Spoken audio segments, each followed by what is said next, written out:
બળાત્કાર માટે દુષ્પ્રેરણ, ધમકી, મદદગારી જેવી વિવિધ કલમો હેઠળ ગુનો દાખલ થયેલ છે.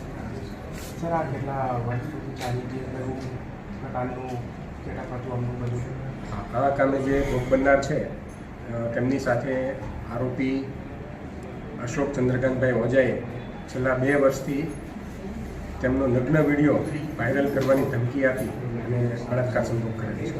અને સર, આમાં એટલા વર્ષોથી મતલબ કે અત્યારે કેમ આ ગુનો આખી થયો છે કે પહેલાં પણ આ થયું હતું? બરાબર છે.